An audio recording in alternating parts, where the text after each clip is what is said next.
دو صحابی تھے حضرت معوذ اور معاذ, یہ دونوں بچے تھے. اچھا اس جنگ میں کچھ بچے صحابہ کو واپس بھی کیا ہے, کچھ صحابہ ایسے تھے جو نو عمر تھے, آپ صلی اللہ علیہ وسلم نے ان کو جنگ سے واپس کیا. حضرت معوذ اور معاذ چھپتے پھر رہے تھے کہ نبی کی ہم پہ نظر نہ پڑ جائے, کیونکہ ہم پہ اگر نظر پڑی تو ہمیں بھی کیا کر دیا جائے گا باہر, تو یہ چھپتے پھر رہے تھے. تو ایک مشہور صحابی اس وقت نام ذہن سے نکل گیا, وہ کہتے ہیں کہ میں نے اپنے دائیں بائیں غزوہ بدر میں دیکھا کہ معوذ اور معاذ جیسے بچے کھڑے ہوئے ہیں, تو میرے دل میں خوف پیدا ہوا کہ میرے ساتھ کوئی بہادر اور بڑے میچور لوگ ہوتے. جنگ میں ایسا ہوتا ہے نا, جب آپ لڑ رہے ہیں تو آپ چاہتے ہیں یار میرے ساتھ کون ہو, کوئی سپورٹر اچھا ہو نا. کہتے میں نے دیکھا کہ یہ دونوں کیا ہیں, بچے, تو میرے دل میں خوف پیدا ہوا. کہہ رہے لیکن ان بچوں کا جذبہ یہ تھا کہ ان دونوں نے مجھ سے پوچھا کہ ابو جہل کدھر ہے.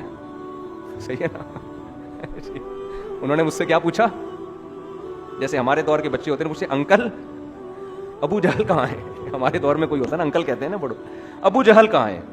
کہتے میں نے کہا بھائی یہ تو بڑے بہادر بچے ہیں, معوذ اور, آپ نے نظموں میں نام سنا ہوگا نا حضرت معوذ اور معاذ کا, تو انہوں نے کہا ہم ابو جہل کہاں ہیں, ہم نے سنا ہے وہ اسلام کا سب سے بڑا دشمن ہے. تو پھر یہ لوگوں سے پوچھتے پوچھتے ابو جہل کے پاس پہنچے, لڑائی ہوئی اور بالآخر ابو جہل کو انہوں نے گرا دیا. لڑائی, ابو جہل زخمی حالت میں, یہ نہیں قتل نہیں کر سکے اس کو یہ, اور ان کا بھی بازو کٹ گیا. غالباً معوذ یا حضرت معاذ رضی اللہ تعالیٰ عنہ کا بازو کٹ گیا, تو وہ نبی صلی اللہ علیہ وسلم کا معجزہ ظاہر ہوا, آپ نے وہ بازو لگایا اور وہ بازو جڑ گیا.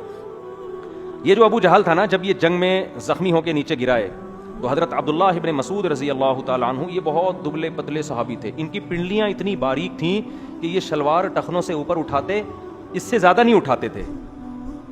وجہ اس کی یہ تھی, کہتے مجھے شرم آتی تھی اپنی پنڈلیاں دکھاتے ہوئے, اتنی باریک پنڈلیاں تھیں. تو یہ تھے بھی غریب مسکین, یہ اصحاب صفہ میں سے تھے جن کے بارے میں آتا ہے نا غربت کی وجہ سے پورے کپڑے نہیں ہوتے تھے پہننے کے لیے, تو یہ بڑے مسکین صحابی تھے. انہوں نے جب دیکھا کہ ابو جہل جو ہے یہ پڑا ہوا ہے زخمی تڑپ رہا ہے, تو یہ اس کے سینے پہ جا کے بیٹھ گئے اس کی گردن کاٹنے کے لیے.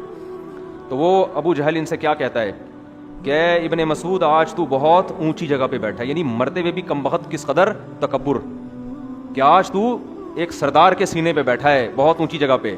اور پھر کہنے لگا کہ میری گردن کاٹنا تو ذرا نیچے سے کاٹنا, تاکہ پتہ چلے کسی سردار کی گردن ہے, جب کٹے گی نا تو گردن دیکھ کے پتہ چلے کسی عرب سردار کی گردن ہے. حضرت عبداللہ بن مسعود نے اس کی گردن کاٹی اور رسول اللہ صلی اللہ علیہ وسلم کی خدمت میں لے جا کے رکھ دی. آپ صلی اللہ علیہ وسلم سجدے میں گر گئے اور آپ نے فرمایا اللہ نے اس امت کے فرعون کو قتل کر دیا. اتنا خوش ہوئے آپ صلی اللہ علیہ وسلم, کیونکہ اس نے بہت فساد مچایا تھا. 13 سال مکہ میں نبی صلی اللہ علیہ وسلم کو تکلیف دینے کا کوئی موقع اس نے اپنے ہاتھ سے چھوڑا نہیں تھا. بالآخر لڑائی ہوئی ہے اور ان کے 70 بندے قتل ہو گئے اور 70 گرفتار ہو گئے. گرفتار میں بھی بڑے بڑے حضرت عباس جو نبی کے چچا تھے وہ بھی مشرکین مکہ کے ساتھ جنگ میں تھے. دیکھو چچا بھتیجے کی لڑائی ہو رہی ہے, کزنوں کی لڑائی ہو رہی ہے. اس سے پتہ چلتا ہے اسلام قوم پرستی کے حق میں بالکل بھی نہیں ہے. اگر ہمارے نبی نے عربوں کی خاطر یہ جنگ کی ہوتی, عربیت کو دنیا میں پھیلانے کے لیے, عربوں کی حکومت کو قائم کرنے کے لیے, عرب کو دنیا کا بڑا بنانے کے لیے, تو آپ کی تلوار سب سے پہلے عرب کے خلاف نہ اٹھتی. آپ کی تلوار سب سے پہلے عربوں کے خلاف, پھر عربوں میں بھی قریشیوں کے خلاف جو عربوں میں سب سے افضل, پھر قریشیوں میں بھی ہاشمی کے خلاف جو آپ کی قوم کے لوگ تھے, آپ کے چچا زاد, آپ کے چچا, آپ کے رشتہ دار. اور آج ہماری جنگ ہوتی کس کے نام پہ ہے؟ قوم پرستی کے نام پہ.